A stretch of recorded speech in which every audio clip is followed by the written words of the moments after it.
وعن أم كلثوم رضي الله تعالى عنها قالت قال رسول الله صلى الله عليه وسلم ليس الكذاب الذي يصلح بين الناس ويقول خيرا وينمي خيرا۔ حضرت ام کلثوم رضی اللہ تعالی عنہا، ام کلثوم ایک تو حضور علیہ السلام کی صاحبزادی کا نام بھی تھا۔ حضور علیہ السلام کی 4 صاحبزادیاں تھیں، جن میں ایک حضرت زینب رضی اللہ تعالی عنہا، پھر ام کلثوم رضی اللہ تعالی عنہا، پھر حضرت رقیہ رضی اللہ تعالی عنہا،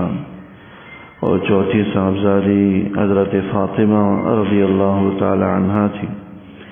لیکن یہاں ام کلثوم سے مراد حضور علیہ السلام کی صاحبزادی نہیں ہے، بلکہ یہ عرب کا مشہور سردار جو اسلام کے خلاف سب سے پیش رہتا تھا، عقبہ ابن ابی معیط، یہ بڑا بدبخت تھا جس نے حضور علیہ السلام کو بڑی ایذائیں پہنچائی۔ عقبہ ابن ابی معیط ہی وہی شخص تھا کہ حضور علیہ السلام سجدے میں ہوتے تو اسی نے ہی ایک اونٹ کی اوجڑی لا کر آپ کی سر پر رکھ دی تھی کہ آپ علیہ السلام سجدے سے اٹھ بھی نہیں پا رہے تھے، کہ حضرت فاطمہ رضی اللہ تعالی عنہا نے آ کر اس اونٹ کی اوجڑی کو آپ کی گردن سے ہٹایا تو آپ سجدے سے اٹھ پائے۔ نماز کے دوران ہی اس آدمی نے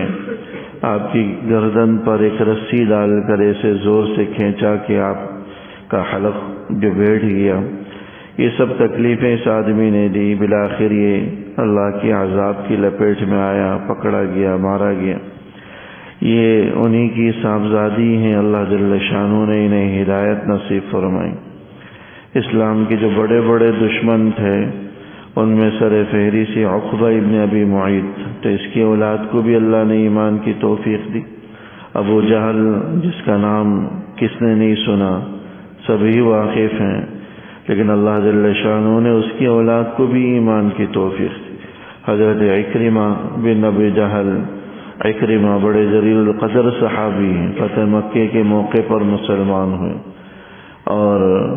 مکہ فتح ہوا تو یہ مکے سے بھاگ نکلے تھے کہ کہیں مجھے قتل نہ کر دیا جائے،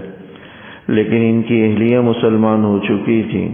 وہ انہیں لے کر آئی۔ حضور علیہ السلام نے جب دور سے انہیں آتا ہوا دیکھا تو کھڑے ہوئے اور کھڑے ہو کر باقاعدہ استقبال کیا ان کا، فرمایا کہ عرب کا شہسوار آ رہا ہے۔ اپنے جانی دشمن کی اولاد کے ساتھ حضور کا یہ رویہ برتاؤ تھا۔ ابو لہب حضور کا چچا، لیکن جس قدر دشمنی سے حضور اور اسلام سے تھی وہ ڈھکی چھپی نہیں ہے۔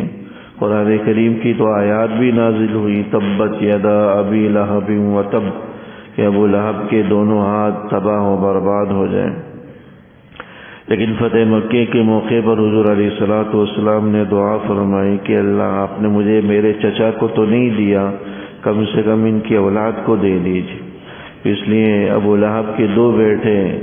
ایک کا نام عتبہ اور عتیبہ بتلایا جاتا ہے، یہ دونوں مسلمان ہوئے اور اسلام کے پرچم تلے، اسلام کے سائے تلے آئے۔ تو یہ ام کلثوم رضی اللہ تعالی عنہ ہے جو عقبہ ابن ابی معیط کی صاحبزادی ہیں۔ اللہ کے رسول صلی اللہ علیہ وسلم کے ارشاد نقل فرماتی ہیں، لیس الکذاب الذی یصلح بین الناس، کہ وہ آدمی ہرگز جھوٹا نہیں ہے جو لوگوں کے درمیان صلح صفائیاں کرتا ہے، وَيَقُولُ خَيْرًا، اور بھلی بات اور خیر کی بات کرتا ہے، وَيَنْمِي خَيْرًا، اور خیر کی بات ہی دوسروں تک پہنچاتا ہے۔ لَيْسَ الْكَذَّابُ الَّذِي يُصْلِحُ بَيْنَ النَّاسِ، غلط بیانی، جھوٹ،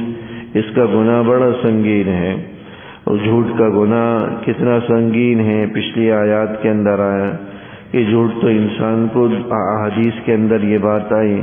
کہ جھوٹ تو انسان کو دنیا اور آخرت دونوں جہانوں میں ہلاک اور برباد کر دیتا ہے۔ لیکن یہاں فرمایا جا رہا ہے کہ جو دو آدمیوں کے درمیان صلح صفائی کے لیے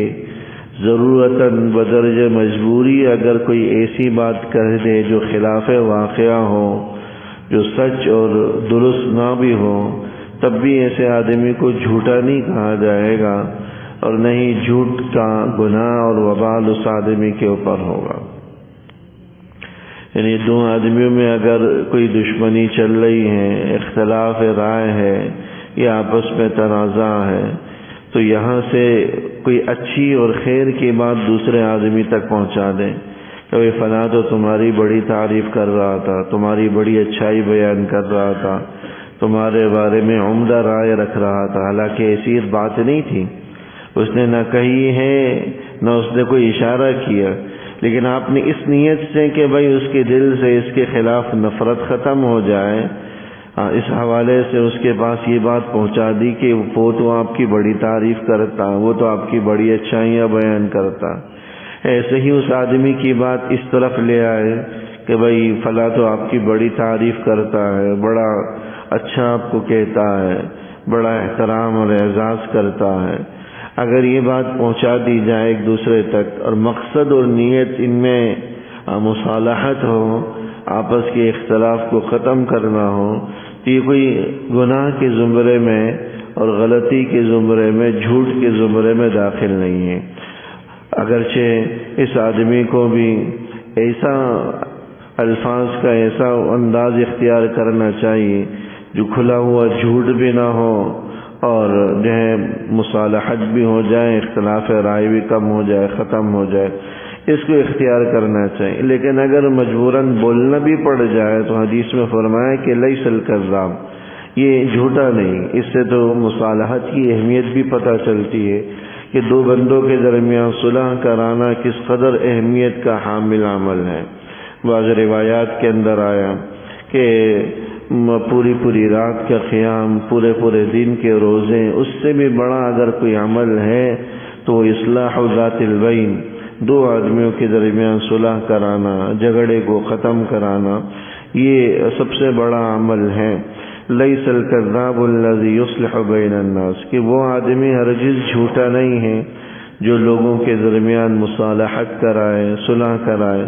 وَيَقُولُ خَيْرًا، اور خیر کی، بھلائی کی اور اچھائی کی بات وہاں تک پہنچائے، وَيَنْمِي خَيْرًا، اور وہاں کی بات یہاں تک پہنچائے لیکن خیر کی بات، اچھائی کی بات، برائی کی بات نہیں۔ اگر کوئی بری بات ایک دوسرے کے یہاں کی بات وہاں پہنچا رہا ہے جس سے مزید تنازع کو ہوا مل رہی ہے، مزید جھگڑا اور اختلاف رائے ہو رہا ہے، اور وہاں کی بات یہاں پہنچا رہا، تو یہ تو چغلی کے اندر داخل ہے، یہ تو چغل خوری اور دو رخا پن، دوغلا پن کہلاتا ہے، جس پر قیامت والے دن بڑی سخت عذاب کی وعید بھی بیان فرمائے گی۔ پچھلی احادیث کے اندر آیا کہ قیامت والے دن بھی اس کے دو چہرے ہوں گے اور دو اس کی آنکھ کی زبانیں ہوں گی جو بطور سزا اس کے منہ میں رکھی جائیں گی۔ لیکن اگر خیر کی بات یہاں سے وہاں منتقل کریں، اچھی بات، تو یہ نہ جھوٹا ہے نہ جھوٹ کا وبال ہے، بلکہ الٹا مصالحت اور صلح کرانے کی وجہ سے وہ اجر و ثواب کا حقدار بھی ہیں۔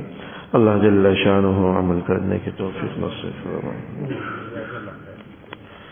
ربنا تقبل منا انك انت السميع العليم وتب علينا انك انت التواب الرحيم، وصلى الله تعالى على خير خلقه محمد وآله وصحبه اجمعين، آمين برحمتك.